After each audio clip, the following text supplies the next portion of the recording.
Welcome to Project Volaris. This is a bone block farm that starts off right here with a trolling chest that opens every now and then for no reason whatsoever. Gotta love this part of the game. Anyways, if we look, we follow, we see that the bones will get thrown through here, float all the way down there, come all the way back, and it repeats for this section right here. These two sections are the bone to bone meal. You can see the bones will go in here. Right now this is not running as I'm AFKing my skeleton spawners. So we will move forth. Once the bone meal has been crafted, it will be sent all the way down there, and we'll go up that water elevator right there and come around to this side over here, which crafts the bone blocks. You can see that there's a water pattern that will also go back and forth and does this twice as well. Now, what's unfortunate about this is that there is a limit on crafters, which means that this farm, I mean, it is 100% utilized, but it has its limitations. There is no limit on hoppers, but there is a limit on crafters. The big part about this machine, how it works, is it runs on a clock system. Obviously, this is being run by this lever right here. But if you look, when this lever is on, it'll send a pulse that'll allow, or a signal, if you will, that'll allow for these clocks to run. The clocks for crafting the bone blocks is slower than the clocks for running the bone-to-bone meal, as doing that allows for faster movements for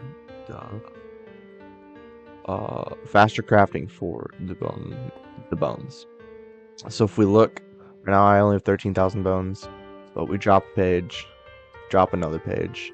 You can see it goes through and it flows, and already it's all been sorted in.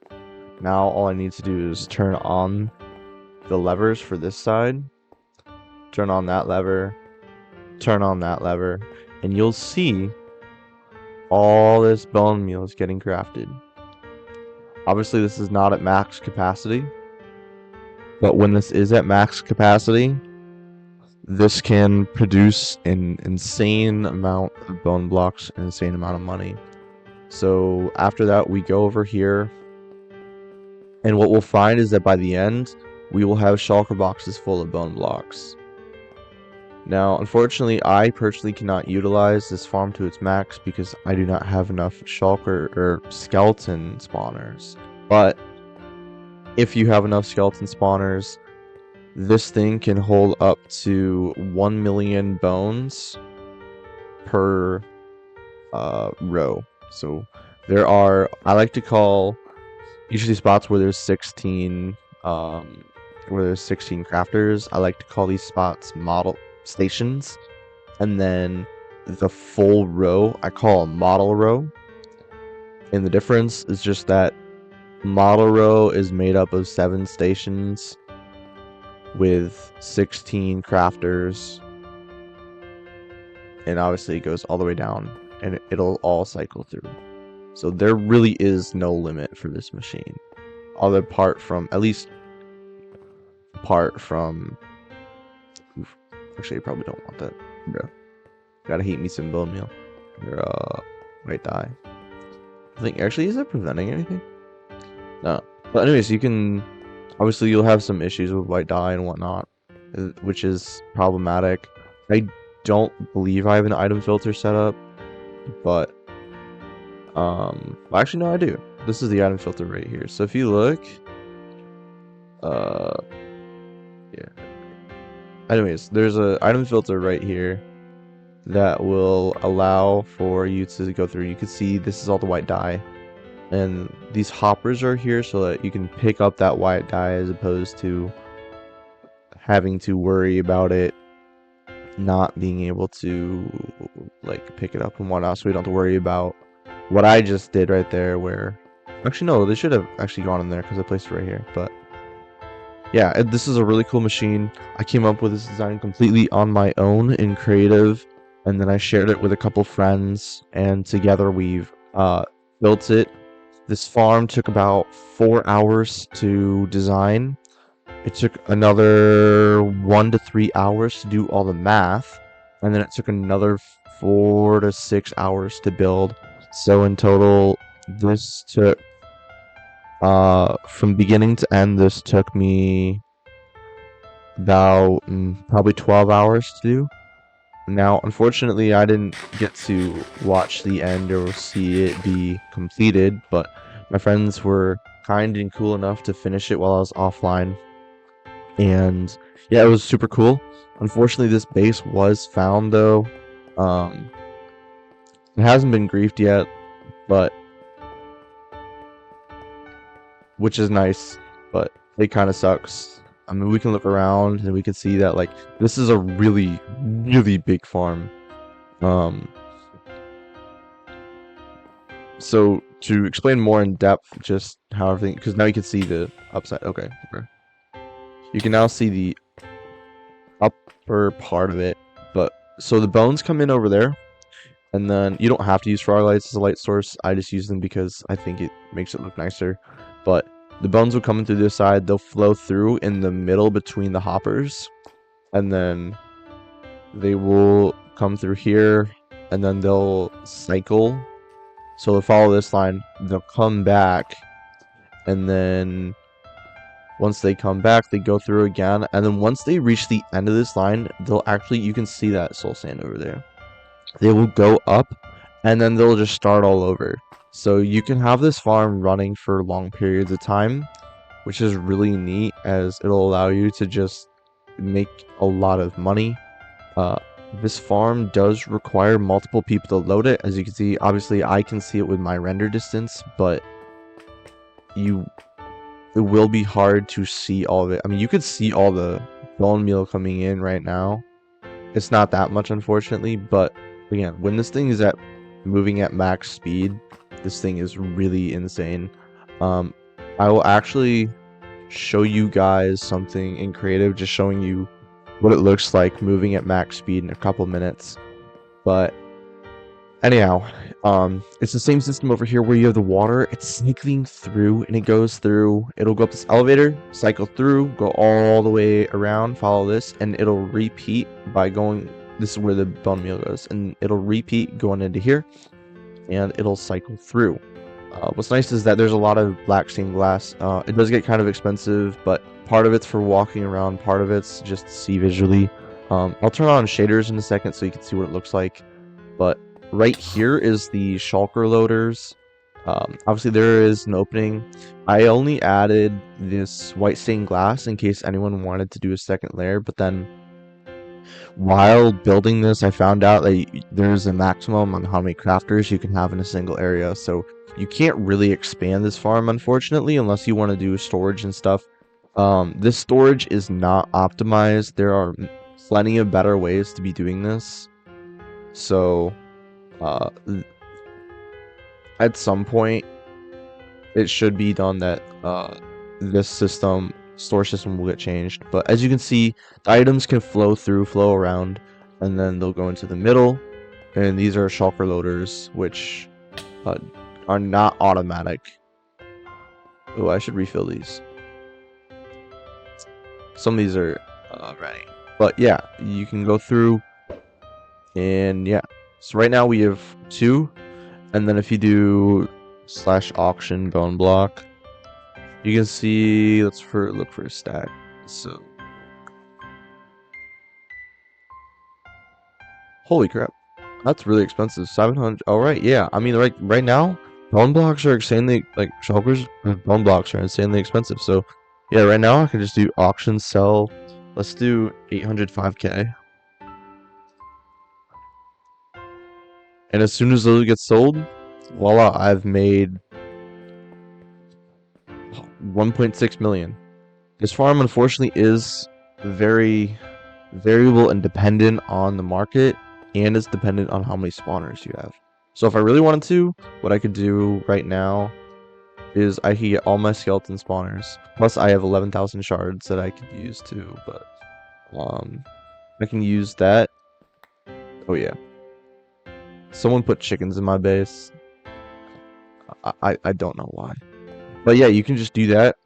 And now I can let this sit here. And yeah, I will now show you guys what this looks like when it's running at full capacity. So as you can see, this is the full model. We're going to creative, going F1.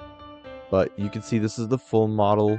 This may look a little different, as the one that I have on DonutSMP is a little different just from the rails and whatnot that are going through. Obviously this middle section is missing a couple things, but this is still the same farm. I will have a schematic for the new version, the updated version for DonutSMP available. That'll be in my Discord, but this is the full version. So we'll turn on that. We'll turn on that. This will get really laggy. And then the system is still here. You can see all that. Now this is not running at full capacity, but we'll turn on this. And we'll turn on this. And this command block, as you can see, it gives Mills Heavy Bones 3000. So now what we'll do with this running, we will turn this on. Yep, that's a lot of lag. And now I'll just sit here until these bones.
Alright, so it's been about 5 minutes now.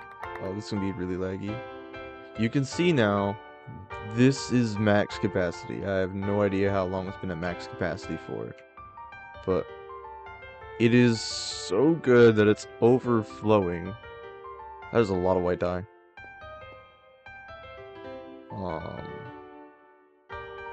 Which is probably why it's not loading. I actually don't have the thing over here. No, I do. So, like, huh. That's interesting. Very peculiar. But this is also why, like, you invest in doing this stuff properly. Obviously, it's a little messy right now. Unintentional mistakes, right? Bro, my FPS is so bad. But as you can see, this can handle a lot of stuff. Obviously, the clocks are a little jank because they're currently half of what's coming out is just white dye. Which is not supposed to happen, but you know, so goes life. But anyways, you get the gist and you get the idea that this is a really good machine, and it is worth building if you have the money, but it gets pretty expensive. So one of the downsides of a creative world as opposed to DonutSMP is that the loading capabilities for all of this is much slower than the loading capabilities for DonutSMP. DonutSMP can load items a lot faster than a creative world can, which obviously is going to result in a lot of negative things. But yeah, that's the capabilities. I mean, these items will flow through. I mean, this, like I said, This should be able to handle millions of items. So, you will see spots like that sometimes. And with that, I think I have a solution on Donut for that. But unfortunately, there are times where that'll happen where items will get bunched up and there isn't much you can do. Um, Unfortunately.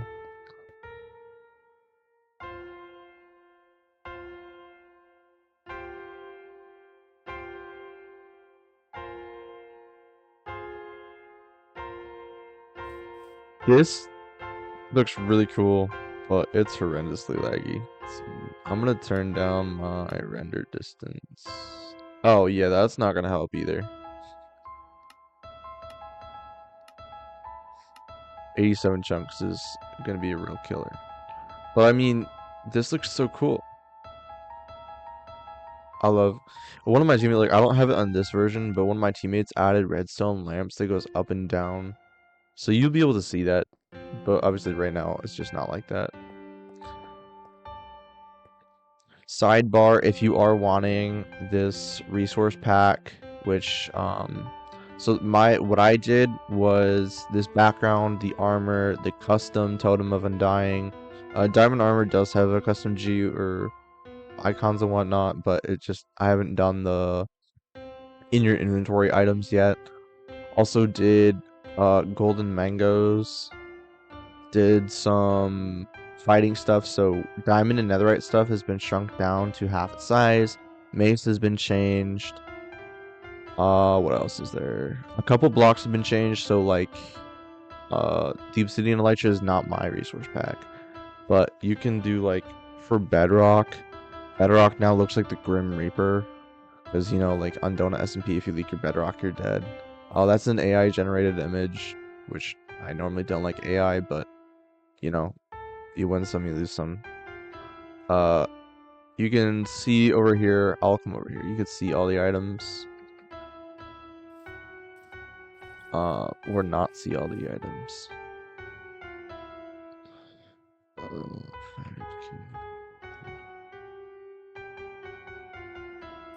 But obviously, I want my shaders on. But all ores and all stuff looks like this, except for diamonds, which diamond ore looks like this. But yeah, you can see diamond boots. So all diamond stuff is just a little bit lighter, except for leggings, which I gave more of a frosted look. I think it looks really cool. Front and back. There's the full set, and you can see. And then you can see netherite over here as well. All this. I designed all this. Give my own little touch and tweaks. This is cobbled deep slate, so instead of having to worry about, you know, people finding your base from that, then you can have cobbled deep slate. Also, we have hoppers, which are now blue. As you can see, I like the color blue. My skin is even blue. I mean, kind of hard to see, but yeah. I made this skin on my own. So, yeah. Put that on. But yeah, you can see I'm missing the regular mango, and I'm missing something else right there. But the ender pearl is obviously a little scuffed, but that's the ender pearl. You can see all items have been shrunk down in size. At least the main items. And then the sword is netherite sword is picture from Pinterest. I think I need to adjust it so that it goes up a little bit so you can see a little more. But yeah, and yes, there's two maces right there. But you can see I just changed it to blue. There's nothing much different about the mace. Totem is obviously just a cross. You can see it's my offhand. And that's about it. There is not much more. This is deep slate. It does look kind of weird altogether, but it works. And over there, obviously, you can see the farm. It won't work from this distance, but maybe it will. I don't know. But yeah, so I guess with that, guys, thanks for watching today's video. I hope that you enjoyed all the content, and if you want to download the schematic for DonutSMP for Project Volaris, it will be linked in my description, so you can get that from my Discord server. Thanks, guys.